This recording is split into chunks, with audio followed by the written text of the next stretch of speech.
Ação parlamentar chegando na TV Câmara com muita informação sobre o trabalho do Legislativo em São José dos Campos. Por aqui vamos falar sobre as audiências das metas fiscais que acontecem aqui na Câmara. Também sobre a Lei de Diretrizes Orçamentárias, vamos entender dos vereadores quais são as prioridades para a LDO. Tem também um projeto de lei em tramitação que busca criar o Dia da Mãe Atípica na cidade. E o nosso quadro Nomes da Cidade, com a história de Tancredo Neves, um presidente do Brasil que nunca tomou posse. Você é nosso convidado para mais uma edição do Ação Parlamentar.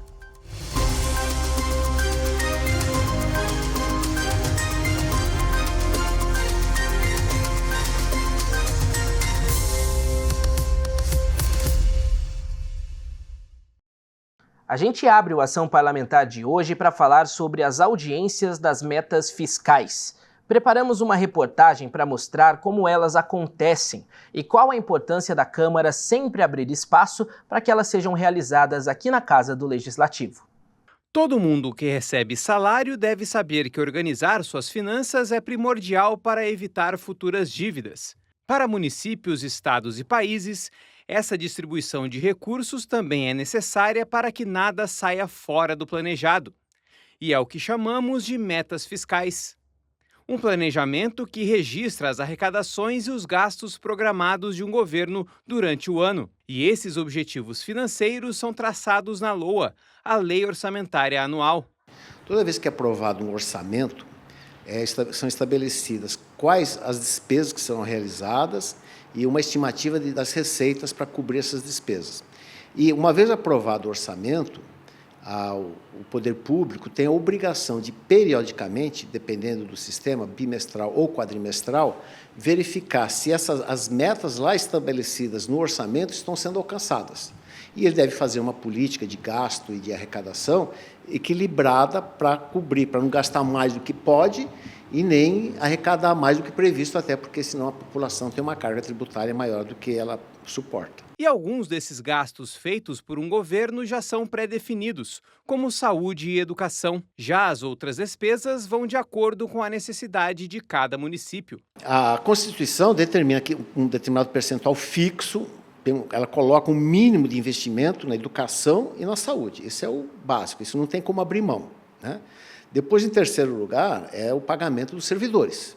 Isso também não tem como abrir, ninguém vai trabalhar sem uma remuneração. E depois, de acordo com a política, né? Ou seja, com o projeto político daquele que foi eleito, que ele apresentou no orçamento. Tá? Então, é preciso estabelecer nessas normas quais são as suas prioridades. Em São José dos Campos, o planejamento orçamentário com as despesas que serão realizadas a cada ano são desenvolvidas pela Secretaria de Gestão Administrativa e Finanças, levando em consideração também sugestões e pedidos dos munícipes. A gente escuta a população para ver quais são as grandes prioridades da população e aonde que a gente encaixa nas nossas receitas. A administração pública é, na verdade, um estudo e um trabalho, né, uma eficiência para a gente poder ponderar as prioridades e aí, trabalhar com a receita para a gente produzir as melhores despesas com o melhor benefício para a população. A cada 4 meses, os municípios devem fazer uma audiência pública para a apresentação das metas fiscais do município, ou seja, se o governo cumpriu com aquilo que estava previsto no orçamento municipal.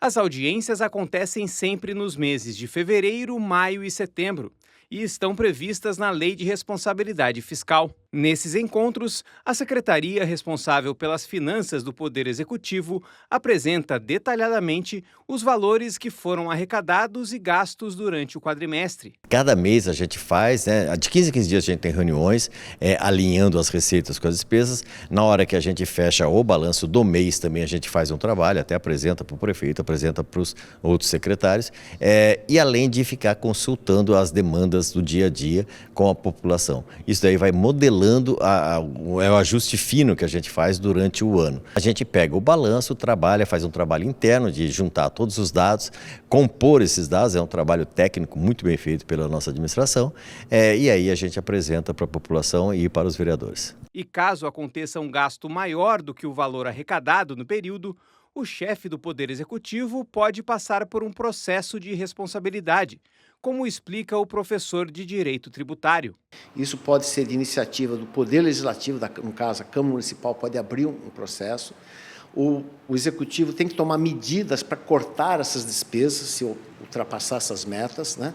Por exemplo, demitir eventualmente servidores que não são estáveis, não abrir novo concurso, suspender alguma despesa que não é essencial naquele momento. São assim, ações mínimas necessárias quando ultrapassa esses limites previstos na lei. Na Câmara, os vereadores destacam a importância das audiências públicas de metas fiscais e também da participação dos parlamentares na fiscalização dos valores de gastos e arrecadações de uma cidade. E a participação da população também é importante na fiscalização das metas fiscais da cidade. Parlamentares acreditam que é fundamental divulgar e convocar os munícipes para acompanharem de perto as audiências públicas. A fiscalização, com certeza, ela é muito importante, porque junto com as audiências públicas que a população precisa participar, porque é através dela que a população pode dar sugestões, críticas, melhorias, e assim a gente conseguir criar um mecanismo mais próximo, sempre da melhor forma de fiscalizar o serviço prestado pelo órgão público, seja aqui Câmara Municipal, seja a Prefeitura Municipal. O texto da LDO, a Lei de Diretrizes Orçamentárias, já foi elaborado pela Prefeitura e encaminhado para a Câmara para passar pela apreciação dos vereadores. A gente conversou com parlamentares da Comissão de Economia para entender o que, na visão deles, é prioridade para a LDO que será votada em breve. Uma sigla de 3 letras, LDO, mas que tem uma importância enorme para o futuro da cidade. A Lei de Diretrizes Orçamentárias estabelece as metas e prioridades do governo para o próximo ano e vai nortear como o dinheiro público será utilizado na construção do orçamento municipal. Mas antes de ser aprovada, a LDO precisa passar pelo Legislativo. Nós temos que ter uma noção que o Estado brasileiro, ele que é o provedor de serviços públicos relevantes, saúde, educação, transporte, segurança. E para ele atingir essa finalidade, ele precisa de dinheiro, ele arrecada, né, impostos e precisa ter um planejamento na hora de gastar. E aí que entra a questão orçamentária, a lei orçamentária. A lei orçamentária ela é elaborada pelo Poder Executivo e enviada ao Legislativo para discussão e aprovação.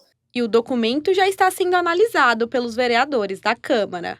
O vereador Gilson Campos, presidente da Comissão de Economia, Finanças e Orçamento, destacou as prioridades da LDO 2026. Dentre as áreas de maior atenção estão da saúde e educação. E acredito que a questão de saúde, educação, elas devem ser as principais aí que devem ser seguidas juntamente com obras, né? A saúde, principalmente, tem algumas construções, algumas obras essenciais para a nossa cidade que vão contribuir muito para o desenvolvimento da cidade juntamente com o atendimento à população. A LDO é um instrumento de planejamento, assim como o Plano Plurianual, PPA, que estabelece objetivos de 4 anos, e a Lei Orçamentária Anual, LOA, que estima a receita e fixa a despesa. A LDO tem o papel de interligar essas outras peças orçamentárias, orientando a elaboração da LOA para concretizar o PPA. Então, nós temos o plano plurianual, aquele de 4 anos, que faz aquela visão geral, global, por exemplo, de um município. O que nós queremos para o município de São José dos Campos nos próximos 4 anos? Está lá definido. E a partir dele, todos os anos, sequencialmente, aí tem a LDO, que chama Lei de Diretrizes Orçamentárias. Por que isso? Ela que vai direcionar a elaboração da lei orçamentária, que é exatamente a lei que vai organizar os serviços, a arrecadação e a despesa de serviços públicos para o ano seguinte. E a participação da população na elaboração do texto é extremamente importante.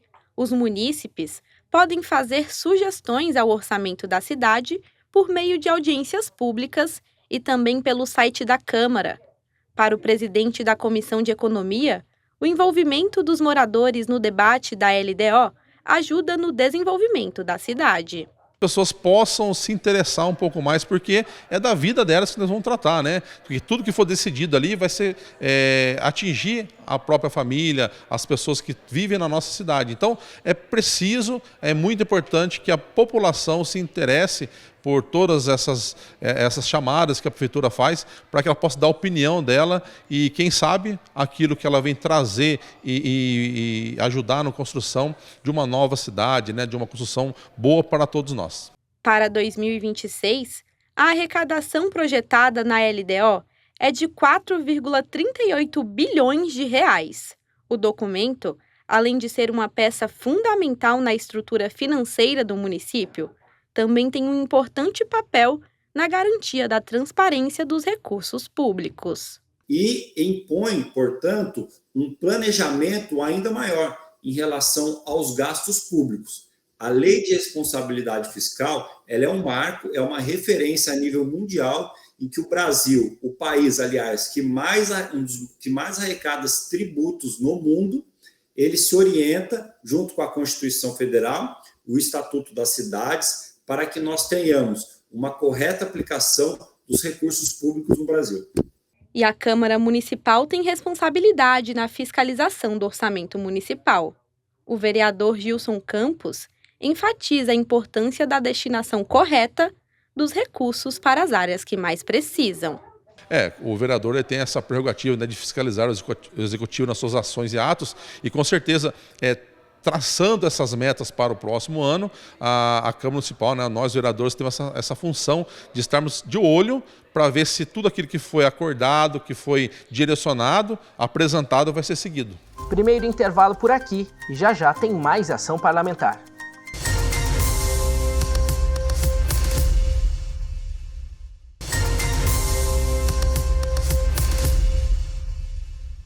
Um projeto em tramitação no Legislativo joseense busca instituir no calendário oficial do município o Dia Municipal das Mães Atípicas. A matéria foi apresentada em plenário pelo vereador Sidney Campos. A Angélica é mãe de um adolescente de 13 anos, diagnosticado com TDAH, transtorno opositor desafiador e deficiência intelectual. E a luta é grande para conseguir direitos básicos, condição que sobrecarrega as mães atípicas.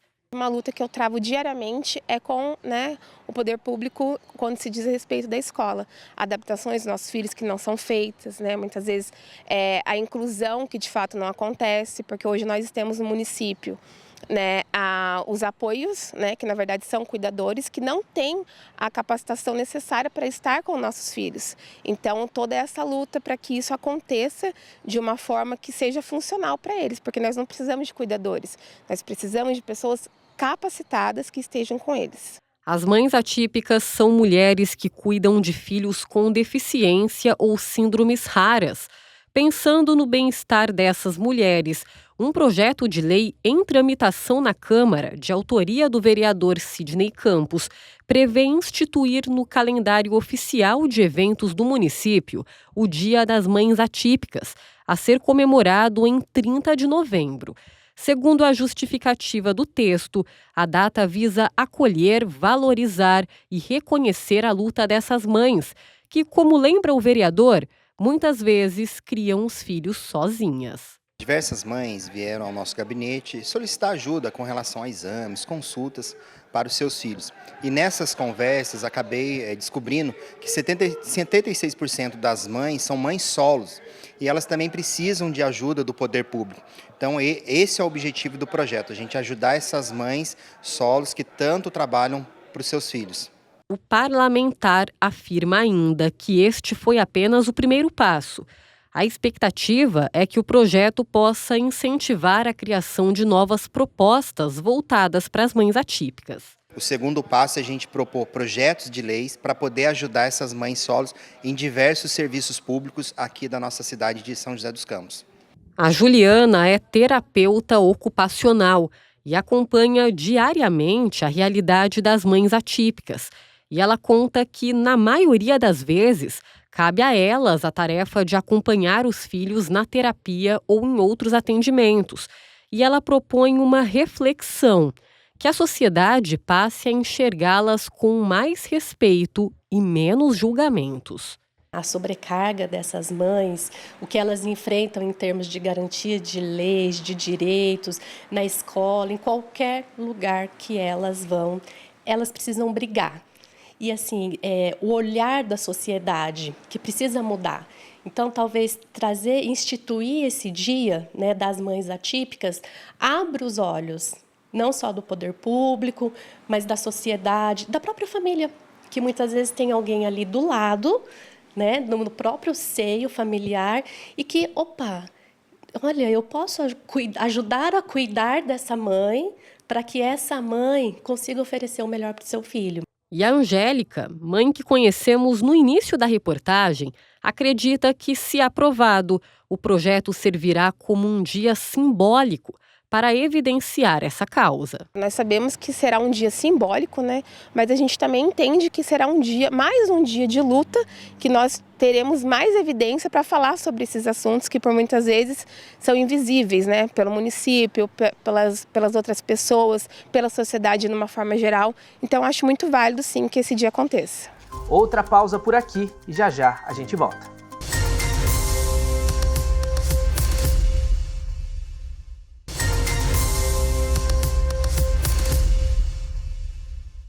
O primeiro presidente da República que foi eleito após o período da ditadura militar, ainda que de forma indireta, foi Tancredo Neves.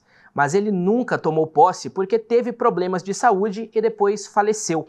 São José tem uma avenida que leva o nome do político brasileiro, e é a história de Tancredo Neves que apresentamos por aqui hoje no quadro Nomes da Cidade.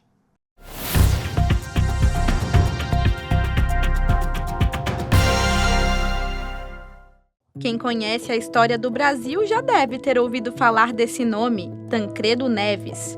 Neste ano, a morte do ex-presidente completou 40 anos. Figura importante da política nacional, ele é lembrado em diversas ruas, praças e locais públicos do país, como essa avenida, que fica na zona leste de São José. Mas será que os joseenses que passam por ali lembram quem foi Tancredo Neves? Tancredo Neves foi o presidente da República. Foi um advogado, um político, o primeiro presidente pós-ditadura militar.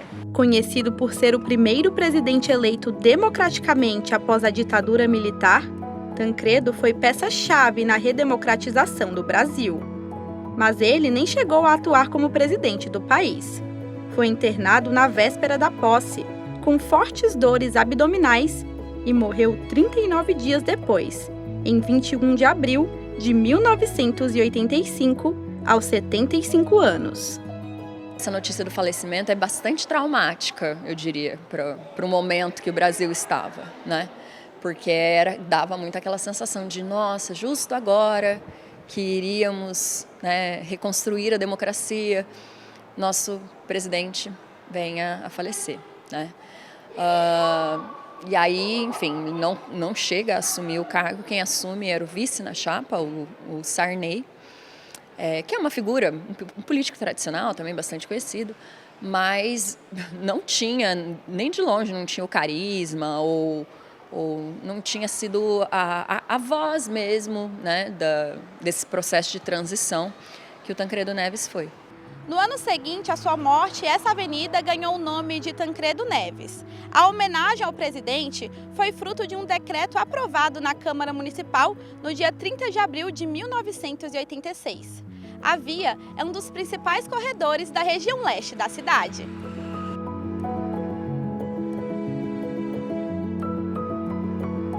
Nascido em 4 de março de 1910, em Minas Gerais, Tancredo foi uma figura tradicional da política brasileira. Formado em Direito, iniciou a carreira como vereador e deputado. Chegou a atuar como ministro da Justiça, no segundo governo de Getúlio Vargas. Foi primeiro-ministro no período parlamentarista do país, entre 1961 a 62, e também foi eleito senador em 1978.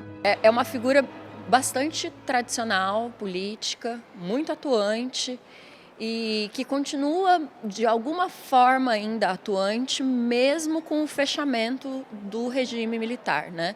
Porque vem o golpe em 64 e na sequência a gente tem um endurecimento desse regime, né? Quando eu falo endurecimento, eu estou falando assim em pouco espaço para opositores, né? Pouco espaço para oposição política. E o Tancredo se mantém, né, como um opositor, obviamente um opositor moderado, dado que era uma ditadura. Ele se mantém como esse opositor moderado, e é ele que vai acabar se transformando, né, na voz, né, como uma oposição moderada quando a abertura política começar a acontecer. Fiel defensor da democracia, Tancredo Neves era opositor do regime militar. Conhecido por ser carismático e moderador, fez oposição dentro das regras da ditadura e prezava pela negociação. O político foi um dos protagonistas do Direta Já, movimento que pedia a volta das eleições diretas para presidente. Várias das atrocidades da ditadura estavam sendo descobertas nesse momento, né? Enfim, os desaparecimentos, as torturas e a questão econômica, que estava bastante latente, né? Então, a gente tem um engajamento popular em torno dessa ideia de redemocratização. E aí tem o movimento dos Direta Já, né? Das Direta Já. E é um movimento que a classe artística participa, tem várias imagens históricas emblemáticas sobre isso, assim. E o Tancredo engaja-se nisso também, né? Nessa movimentação das Direta Já. Para a professora de História, Tancredo Neves foi uma voz conciliadora na transição de poder e em defesa da democracia, e cumpriu com sucesso a missão de devolver o poder à população civil. O fato dele ser essa voz moderada, né, não muito exaltada ou radical, né, foi essencial nesse processo. Após ganhar as eleições indiretas em 15 de janeiro de 1985, Tancredo disse: "Não há pátria onde falta democracia." E foi esse o legado que ele deixou para todos os brasileiros. Não há pátria onde falta democracia. Mais uma edição do Ação Parlamentar fica por aqui. Na semana que vem eu volto com mais informações sobre o trabalho realizado aqui na Câmara Municipal. Até lá!